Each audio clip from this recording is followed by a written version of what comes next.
Okay, asimbolin muna natin ito bago natin siya may salpak dito. Ayan. Okay, salpak muna natin ito. Asimbolin muna natin yung piston. Saka yung sir, asimbolin na natin ito. Ito yung Honda Click na nag-stack up yung piston ring. Ayan, tinanggal ko na yung piston ring nya. Tapos ngayon, nagpabili na tayo ng parts nito. Ayan, ito yung pinagpalitan. Ayan yung papalitan natin. Ayan, dito yung piston ring. Tapos yung pinaka-importante, yan, pagka 125 yung motor nyo, 125 din yung bilhin yung gasket. Tapos piston, yan, bago na rin yung piston pinabili natin.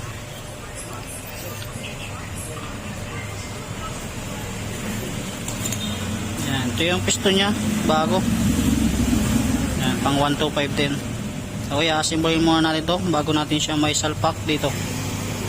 Yan. Okay, salpak muna natin ito. Asimbolin muna natin yung piston saka yung piston ring. Okay, baba muna natin ito.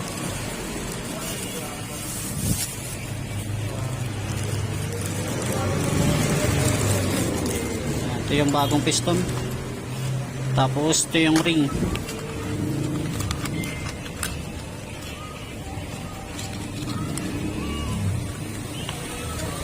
Okay natin dyan. Kapag mag-assemble tayo ng piston sa ring, yan, uunahin muna natin to. Tapos susunod nyo yung dalawang manipis na ring.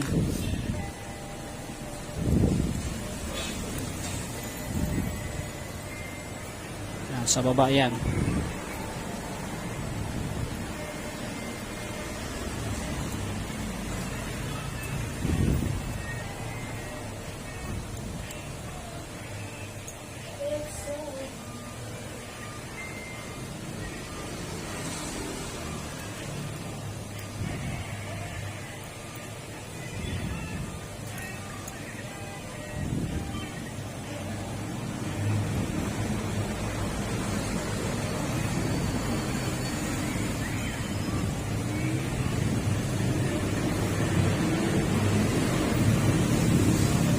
Dito magkaiba yung kulay. Check nyo yung pure na itim. Yan, tapos may makikita kayong number saka yung litra. Yan, sa pangalawa yan. Yan, ganyan kung maglagay kayo para mas mabilis.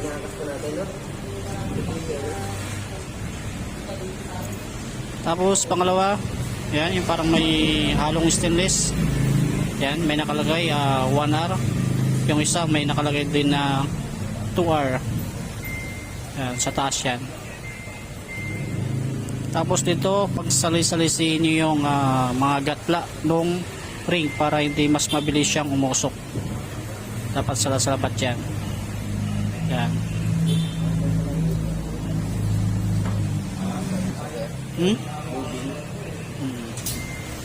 Yan. Ito yung nakalagay. Ayan, nag-stack up na yung ring. Tapos ito na yung bagong ring natin saka yung piston. Ayan, dapat naglalaro yan. Kapag hindi yan naglalaro, ibig sabihin loss compression na yan. Yan, tulad nito. Yan. Okay, lalagay na natin to. Basta tandaan nyo lagi pagka maglalagay kayo dito sa block saka itong piston, ilalagay nyo. Lalagay nyo muna siya ng langis para may pampadulas. Tapos lagi nyo i-double check bago nyo ilagay sa connecting rod. Dapat yung intake na yan dapat nasa taas. Kung wala naman nakasulat na intake, magpasyan na lang kayo dito sa may gatla ng valve. Yan, dito ko ilalagay.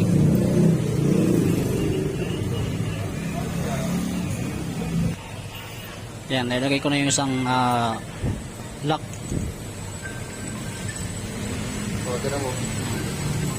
Ayan, pwede natin ilagay ito.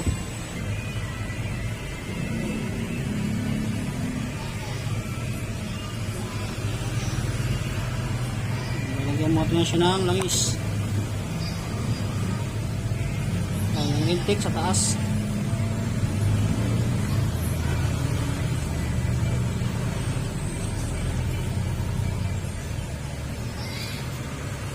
Tapos pagka maglalagay tayo ng spring ay yung valve, yung lock pala ng ano, ng piston pin. Yan, magaling nyo maglagay ng basahan. Tapos talagay na natin ito.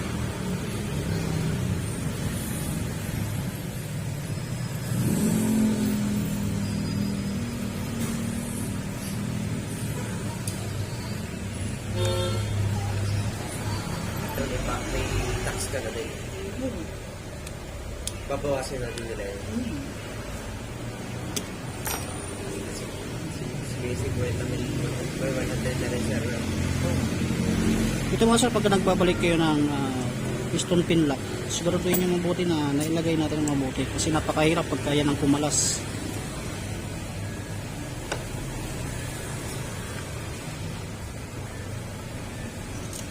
Tapos nalagay natin yung block.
Kaya kung mapapansin nyo, nauna yung sprocket chain. Kasi pagka once na yan ang hinuli natin, mahihirapan tayong mailagay yung cylinder head o yung kanyang timing chain. Dahil wala siya dito, hindi siya open. Diba yan? Dapat mauna itong ano, sprocket chain. Saka yung cylinder head. Yan, dahil tinanggal ko yung stud, ito muna yung unang-unang ko ilalagay.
Kapag nagbabalik ka ng water pump, dapat gumagalaw yan.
sir, naibalik na naman natin lahat ng mga parts. Basta pagka ganito, nagtatapurol kayo, bago nyo siya paanda rin, check nyo muna yung mga sensor para hindi siya mag-check engine.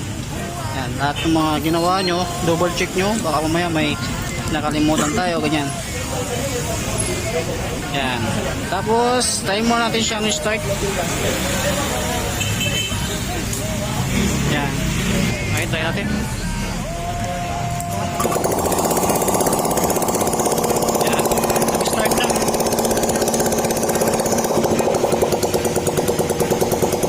Okay, off muna natin kasi parang kuliglig yung tunog. Parang pang kwan. Okay, bali nag-start naman na siya. Kapag tama po yung top dead ninyo, asahan nyo po na one start po yan. Tapos lalagyan na rin natin ng coolant yan. Okay, pabalik mo natin tambutso. Okay, testing muna natin ng nakakabit yung tambutso. Yan, start natin ulit siya. Yan, bali yung tambutso niya kalkal 5. Yan, timing naman yung makina niya. Adjust natin ng konti yung minor. Yan, dapat hindi mababa yung minor nito. Yan, bali okay na. Bali babalik lang natin yung kuwan. Yan, mga kawila yan sir. Yan, may may-ari. Testing natin ulit.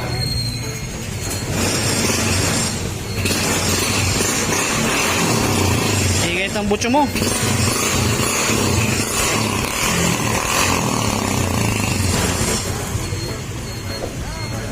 Okay, hanggang dito na lang ito. Maraming salamat.